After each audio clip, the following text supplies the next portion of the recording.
Hi guys, आप लोगों को मेरी स्टोरी कैसी लग रही है कमेंट बॉक्स में प्लीज जरूर बताइए। तो घर में सभी इस बात से नाखुश थे, पर वो अरमान के फैसले के खिलाफ नहीं जा सकते थे। ममता तो गुस्से से पैर पटकती हुए अपने रूम में चले गए और वही आरजू का रो रो कर बुरा बुरा हाल हो चुका था। साक्षी जी आगे आई और उन्होंने आरजू को गले लगाते हुए कहा, नहीं बच्चा, रोना नहीं, वहां पर आपको बहुत कुछ सीखने को मिलेगा और आप गुड गर्ल बन जाओगी। आरजू ने जैसे ही यह सुना वह जोर जोर से रोते हुए कहने लगी, नहीं, वहां पर बच्चों को मारते हैं। मैंने सुना था आप सब मुझे वहां इसलिए भेज रहे हो ना क्योंकि मैंने सिर्फ गंदी बच्ची को धक्का दिया। आगे से ऐसा कभी नहीं करूंगी, प्लीज मुझे वहां मत भेजो भाई, मुझे मत भेजो। आरजू ये कहकर जोर जोर से चिल्ला रही थी। अरमान ने उसे एक नजर देखा और अपने रूम की तरफ जाने लगा। अरमान सीढ़ियों से ऊपर जा रहा था, उतने में ही उसे पीछे से अशोक जी की आवाज सुनाई थी। उन्होंने शांत मगर बेहद ठंडे लहजे में अरमान से कहा, देखो अरमान, हम मानते हैं कि आरजू ने गलती की है, पर आप आरजू को इतनी छोटी उम्र में कुछ ज्यादा ही बड़ी सजा नहीं दे रहे हैं। हमने घर पर रहकर भी समझा सकते हैं।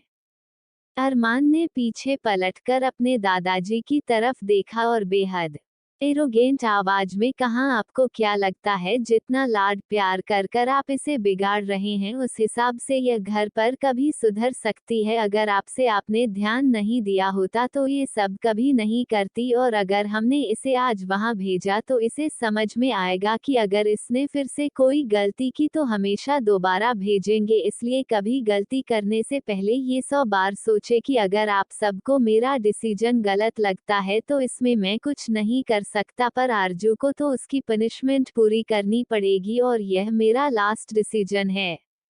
इतना कहकर अरमान सीढ़ियों से अपने रूम की तरफ जाने लगा। अरमान के पीछे पीछे ही आहिल भी अरमान के रूम में गया। आहिल जब रूम में उसने देखा कि अरमान सियार पर लीन होकर बैठा सोच रहा है, आहिल उसके पास गया और उसके कंधे पर हाथ लगाकर कहा कि तुम क्या सोच रहे हो? मैं जानता हूँ कि तुमने जो कुछ सहा वह कम नहीं है, पर ऐसे कब तक खुद को तकलीफ देते रहोगे? मैं जानता हूँ कि तुम भी आरजू से बहुत प्यार करते हो। माना कि बचपन में वो गलती चाची ने की थी, पर इसमें आरजू की कोई गलती नहीं है। अरमान यही बात का कोई जवाब नहीं दिया। और मेरा क्या, मेरा बचपन तो पूरा बर्बाद कर दिया इन लोगों ने मिलकर। क्या गलती थी मेरी? ना बचपन में माँ का प्यार के लाना पापा का प्यार मिला बिना किसी गलती के, डांट खाई मार खाए, और अब ये लोग मुझसे यह एक्सपेक्ट करते हैं कि मैं इन लोगों के साथ प्यार से बिहेव करूं। पर नहीं, मैं वह अरमान राठौर नहीं हूँ जिसे इन लोगों ने तोड़ा था। मैं वह अरमान राठौर हूँ जो अपने बलबूते पर खड़ा होकर आज जी रहा हूँ। मेरी जिंदगी में अगर कोई है तो वह सिर्फ मेरी एंजल है और कोई और नहीं। मैं सिर्फ उसके लिए जी लूंगा और वह सिर्फ मेरे लिए, जो भी करूंगा सिर्फ उसके लिए। और अगर किसी ने उससे मुझसे दूर करने की कोशिश की तो मैं किसी को नहीं छोड़ूंगा, चाहे वह उसका खुद का परिवार हो या फिर मेरा परिवार। मुझे सिर्फ इतना पता है कि वह मेरी है और मैं उसका। अगर किसी ने मेरी एंजल को एक खरोच भी पहुंचा दी तो उसे मौत से बदतर सजा दूंगा। ये सब कहते हुए अरमान की आंखों में एक जुनून दिख रहा था जो कि आहिल बखूबी समझ रहा था। आहिल ने अरमान की आंखों में आंखें डालकर पूछा, अरमान, क्या तुम कभी उन्हें माफ कर पाओगे? अरमान ने एक शब्द में जवाब दिया, इस जिंदगी में तो नहीं। जो उन्होंने मेरे साथ बचपन में किया वह मैं कभी नहीं भूल सकता। अगर बचपन में दादी ने बचाया ना होता तो शायद आज मैं जिंदा भी ना होता। ये सब कहते हुए अरमान की आंखों के सामने उसके बचपन की कुछ धुंधली याद आने लगी। फ्लैशबैक। एक 4 साल का बच्चा अपने रूम में बेड पर दर्द से तड़प रहा था और वह जोर जोर से रोककर अपनी माँ का नाम चिल्ला रहा था, मम्मी मुझे बचाओ प्लीज, मुझे बहुत ठंड लग रही है, मम्मी प्लीज बचाओ। ये कहते कहते वह बेहोश होकर बेड पर ही गिर गया। उतने में ही सीता जी अपने रूम की तरफ जा रही थी। उन्होंने रूम में जाकर देखा कि उनका पोता बेजान सा बेड पर लेटा हुआ है। उन्हें जल्दी से उसे अपनी गोद में उठाया और उसके गाल को थपथपाते हुए पूछा, क्या हुआ बच्चे? उन्होंने जैसे ही उसे उठाया उन्होंने देखा कि वह पूरा गीला है और उसका शरीर भट्टी की तरह ताप रहा है। उन्होंने जल्दी से उसे और नीचे वालों की तरफ ले आई। उन्होंने देखा उनका पूरा परिवार हाल में ही बैठा हुआ था। आरती जी अभी घर पर नहीं थी, वह शॉपिंग करने के लिए बाहर गई हुई थी। असल में अरमान की हालत आरती जी की वजह से हुई थी और मैंने गलती से उनकी नेल पेंट की बोतल तोड़ दी। उन्होंने 2 घंटे तक अरमान को व्हाट्सएप में लिटाकर रखा हुआ था, जिस वजह से उसे ठंड लग गई। उसके बाद उन्होंने अरमान को वहीं छोड़ दिया और वो वापस नीचे आ गए और शॉपिंग के लिए चली गई। सीता जी के हाथ में अरमान की ऐसी हालत देखकर अशोक जी ने हैरानी से पूछा, क्या हुआ सीताराम को? सीता जी ने घबराते हुए कहा, पता नहीं से क्या हो गया, चलिए हम जल्दी से इसे डॉक्टर के पास लेकर चलते हैं। घर में अभी कोई आदमी मौजूद नहीं था अशोक जी के अलावा, इसलिए अशोक जी सीता जी ड्राइवर के साथ अरमान को लेकर हॉस्पिटल के लिए निकल गए। हॉस्पिटल में अरमान की कंडीशन देखते हुए डॉक्टर ने अरमान को इमरजेंसी रूम में एडमिट कर लिया। करीब 2 घंटे बाद डॉक्टर अरमान का इलाज करने के बाद इमरजेंसी रूम से बाहर आए और अपना मास्क उतारते हुए हैरानी से अपने सामने खड़े दोनों इंसानों को देखा। वही ने अच्छे से पहचानते थे, ये कोई और नहीं राठौर इंटरप्राइजेस के चेयरमैन अशोक कपूर और उनकी पत्नी सीता कपूर, जिनके कई एनजीओ है, वो है। डॉक्टर के बाहर आते ही सीता जी ने और अशोक जी ने डॉक्टर से पूछा, डॉक्टर साहब क्या हुआ हमारे पोते को? डॉक्टर ने अजीब नजरों से उनकी तरफ देखा और पूछा, मेरे साथ केबिन में चलिए।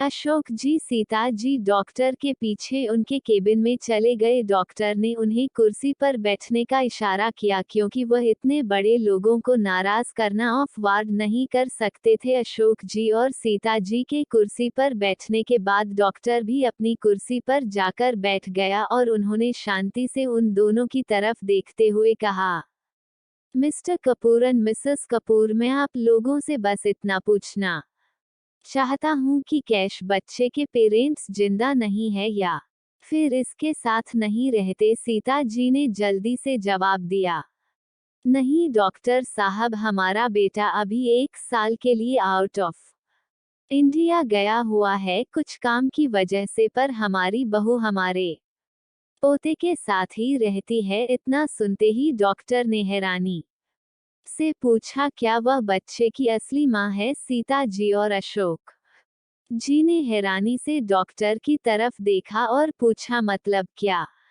है आपका? डॉक्टर ने एक गहरी सांस ली और कहा, मेरा कहने का यह मतलब है बच्चे की कंडीशन काफी क्रिटिकल है। मेरे हिसाब से बच्चे को रोज मारा पीटा जाता है और शायद ये ठीक से खाना भी नहीं खाता। रे इतनी सी उम्र में बच्चे को डिप्रेशन भी है और यह कम से कम 2 साल से चल रहा है।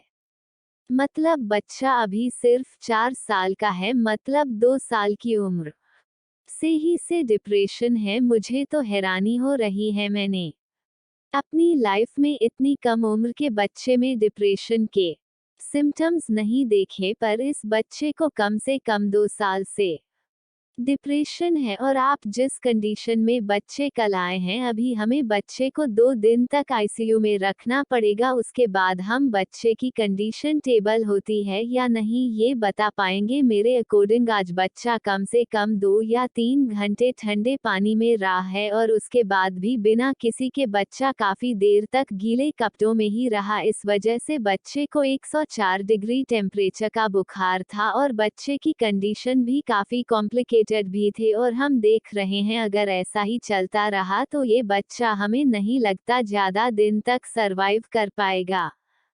डॉक्टर की बात सुनकर सीताजी की आंखों से आंसू झरने की तरह झर-झर बहने लगे। उन्होंने रोते हुए अशोक जी की तरफ देखते हुए कहा, आरती ऐसा कैसे कर सकती है? अशोक जी, अरमान उसका बेटा है। हमें तो लगा आरती सुधर गई होगी, पर नहीं, उन्होंने क्या हालत कर दी मेरे बच्चे की। देखा उसे इतनी सी उम्र में डिप्रेशन है और हमें इसके बारे में पता भी नहीं। मुझे तो लगता था कि अरमान बाकी बच्चों की तरह नहीं है, इसलिए वह ज्यादा बात नहीं करता, पर अब समझ में आ रहा है इसके पीछे आरती का हाथ है। मैं आरती को छोड़ूंगी नहीं, उसने मेरे बच्चे को एक जिंदा लाश बना दिया। अगर मेरे बच्चे को कुछ भी हुआ तो मैं आपको नहीं छोड़ूंगी अशोक जी। यह सब कहते हुए सीता जी की आंखें लावे की तरह दहक रही थी।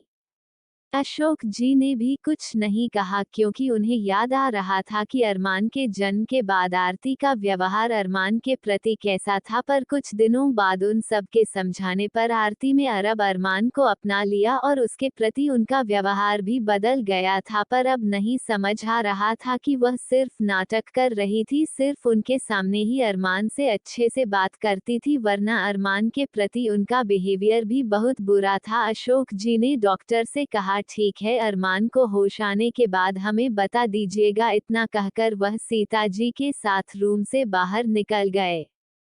अशोक जी ने अपने घर में फोन करके सिक्योरिटी हेड को पिछले 1 साल के आरती के रूम और अरमान के रूम के फुटेज निकालने को कहा, क्योंकि कबीर जी पिछले 1 साल से आउट ऑफ टाउन थे, इसलिए उन्हें इस बात का भी डर नहीं था कि वो कुछ गलत देख सकते हैं रूम में। इसलिए उन्होंने ये जानने के लिए कि असल में हुआ क्या था अरमान के साथ, इसलिए उन्होंने सीसीटीवी फुटेज निकलवाने को कहा।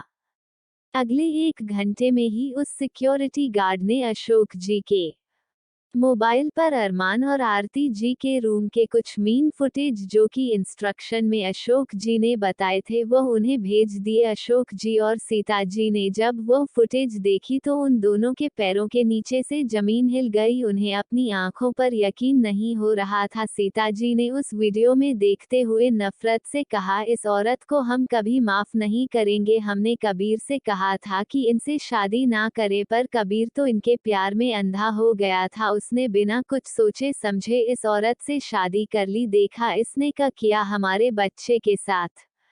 असल में उस फुटेज में अरमान करीब 3 साल का रहा होगा। अरमान खेलते खेलते बेड से नीचे गिर गया और आरती जी अपने हाथों पर नेल पॉलिश लगाते हुए अरमान की तरफ देख रही थी। अरमान बेड से नीचे गिरने की वजह से जोर जोर से रो रहा था, पर आरती जी उसके पास नहीं जा रही थी। उन्होंने एक बार भी उसे चुप कराने की कोशिश नहीं की। जब उन्हें अरमान का रोना बर्दाश्त नहीं हुआ तो उन्होंने अपनी नेल पेंट की बोतल उठाई और अरमान को फेंक के मारे। वह बोतल जाकर सीधा अरमान के सर पर लगे। अरमान तो था सिर्फ 3 साल का छोटा सा बच्चा, उस छोटी सी बोतल की चोट से वह और जोर जोर से रोने लगा, पर आरती जो को इससे कोई फर्क नहीं पड़ा। उन्होंने अरमान की तरफ देखते हुए नफरत से, सिर तेरी वजह से मेरे सपने करियर सब बर्बाद हो गया, तुझे कभी माफ नहीं करूंगी मैं। ये कहते वक्त आरती जी के चेहरे पर अरमान के लिए नफरत साफ साफ देखी जा सकती थी। असल में आरती जी एक फेमस डांसर और मॉडलिंग करने वाले एक्ट्रेस थी। उन्हें हमेशा अपने फिगर की बहुत चिंता रहती थी। कबीर जी एक अवार्ड शो में आरती जी से मिले थे। आरती जी एक नॉर्मल फैमिली से बिलोंग करती थी। कबीर जी को आरती जी को देखते पहली नजर में ही प्यार हो गया था। उन्होंने आरती जी को प्रपोज किया और आरती जी ने सोचा कि उनकी भी लाइफ सेट हो जाएगी, इसलिए उन्होंने भी रिश्ते के लिए हाँ कर दी। हालांकि सीता जी को यह मंजूर नहीं था, पर अपने बेटे की खुशी के लिए उन्होंने भी ज्यादा राज ना दिखाते हुए आरती जी को एक्सेप्ट कर लिया। आरती जी अपने लाइफ में कम से कम शादी के साथ 8 साल तक तो बच्चा नहीं चाहती थी, क्योंकि उन्हें अपना करियर आगे बढ़ाना था। वह एक एम्बिशियस लड़की थी। उन्होंने अपना घर भी छोड़ दिया था सिर्फ अपने करियर के खातिर। आरती जी और कबीर जी हमेशा प्रोटेक्शन यूज करते थे, पर एक दिन गलती से कबीर बिना प्रोटेक्शन के आरती जी के साथ संबंध बना लिए और आरती जी ने भी ज्यादा ध्यान ना देते हुए कोई दिल से यूज नहीं की, जिस कारण वह प्रेग्नेंट हो गई। ये बात जब कबीर जी को पता चली उन्हें थोड़ा दुख हुआ आरती जी के कार्य को लेकर, पर वह इससे ज्यादा खुश थी कि वह पिता बनने वाले हैं। उस वक्त साक्षी जी भी आहिल के साथ 3 महीने प्रेग्नेंट थी सीता जी और अशोक जी भी यह बात सुनकर बहुत खुश है, पर आरती जी ने अबॉर्शन कराने की जिद पकड़ ली थी। कबीर जी हालांकि उनसे काफी गुस्सा हुए, पर बाद में वह भी तैयार हो गए। उन्होंने सोचा कि शायद अगली बार वह पापा बन जाएंगे, पर आरती जी का सपना रह जाएगा, इसलिए उन्होंने आरती जी को अबॉर्शन कराने के लिए हामी भर दी। वह लोग जब चेकअप के लिए गए तो डॉक्टर ने कहा कि अबॉर्शन करना बहुत रिस्की होगा, अगर अबॉर्शन किया गया तो हो सकता है कि आरती जी फिर कभी माना बनवाया। ये सुनकर तो कबीर जी ने आरती जी को अबॉर्शन कराने से साफ साफ मना कर दिया।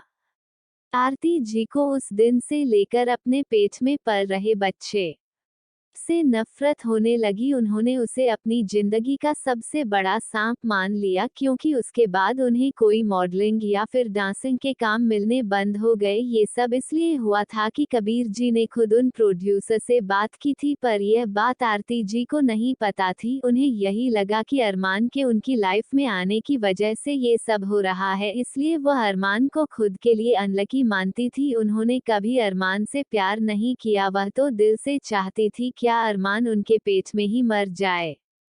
प्रेजेंट पुरानी बातें याद करते हुए अरमान की आंखें सुर्ख लाल हो चुकी थी। आहिल ने अरमान को उसके ख्यालों से बाहर लाते हुए कहा, अच्छा चल अब सो जा, बहुत रात हो चुकी। अरमान ने भी हाँ में सर हिलाया। आहिर अरमान को गुड नाइट बोल के रूम से बाहर निकल गया।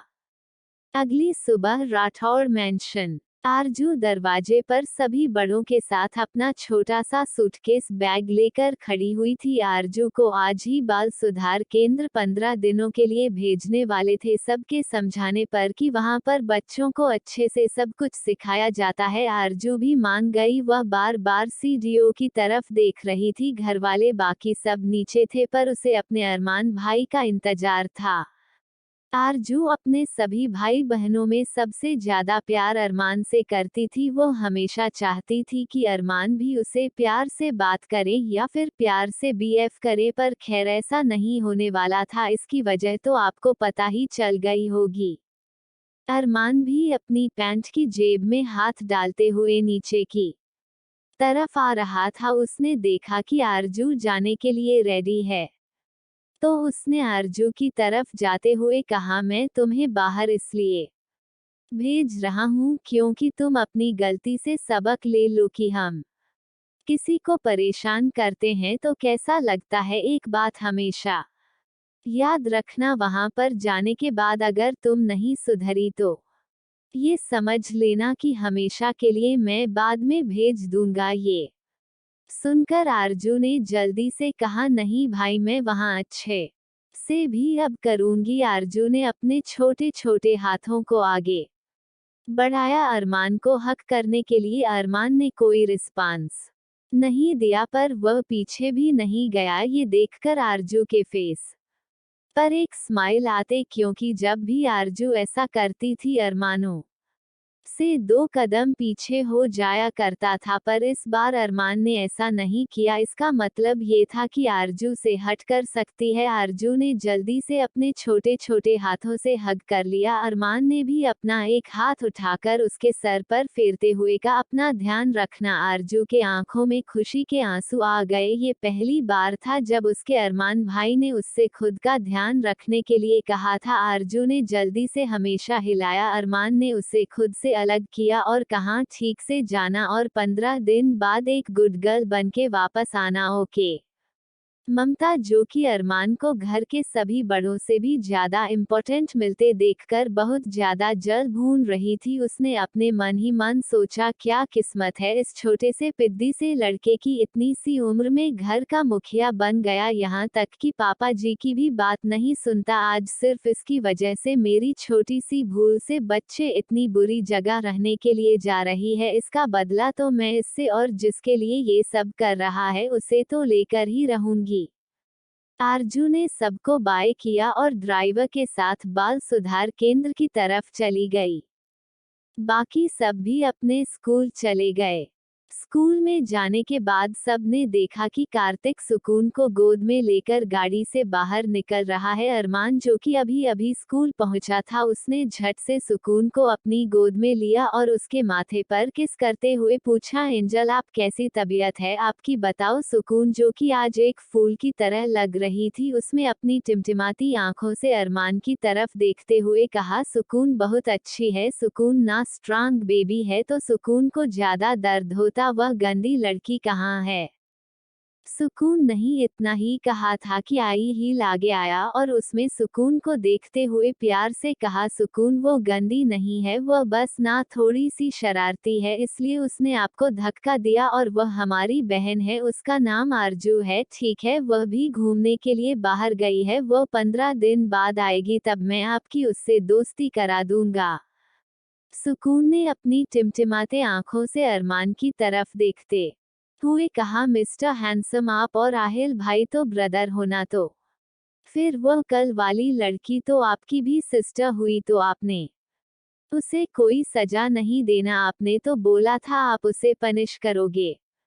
उसने ना सुकून को धक्के दिया, आपने तो देखा ना सुकून को चोट लगी थी, फिर भी आपने उसे पनिश नहीं किया, क्योंकि वह आपकी सिस्टर है, इसलिए ना अपने आप से बात नहीं करूंगी कट्टी। इतना कहकर सुकून ने अपना मुंह फुला लिया। सुकून इतनी क्यूट लग रही थी कि अरमान ने उसके क्यूट से चब्बी चीक्स खींचते हुए कहा, एंजल, मैंने उसे पनिशमेंट दी है, मैंने ना उसे एक ऐसी जगह भेजा है जहां उसे सब अच्छे से सिखाएंगे किसी के साथ कैसे बीएफ किया जाता है, तो आप मुझसे गुस्सा नहीं हो सकती, मुझसे बात करोगे ना। अरमान ने ये सब इतनी मासूमियत से कहा कि सुकून ने अरमान की तरफ देखते हुए कहा, सचिन ठीक है, सुकून आपसे बात करेगी।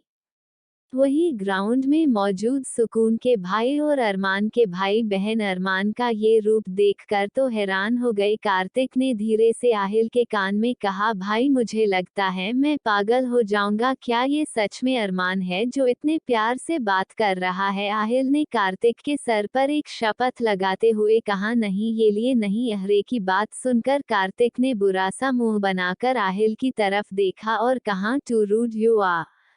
आहिल में भी हंसते हुए कहा, आई नो दैट। उधर अनन्या और रेहान राहिल तो हैरानी से अपने भाई की तरफ देख रहे थे। अनन्या ने रेहान और राहिल से कहा, रेहान, राहुल जो मैं देख रहे हो, क्या तुम लोग भी वही देख रहे हो। रियान और राहिल ने हाँ में सर हिला दिया। तो क्या होगा आने वाले एपिसोड में, आपको क्या लगता है, जाने के लिए बने रहे मेरे या नहीं पूजा के साथ only one pocket novel. Guys, please like, share और कमेंट करो अगर आपको स्टोरी पसंद आ रही है। अगर आपको कुछ डिस्टेंस चाहिए तो वह भी मुझे बताओ, मैं ऐड करने की कोशिश करूंगी। तब तक के लिए बाय बाय।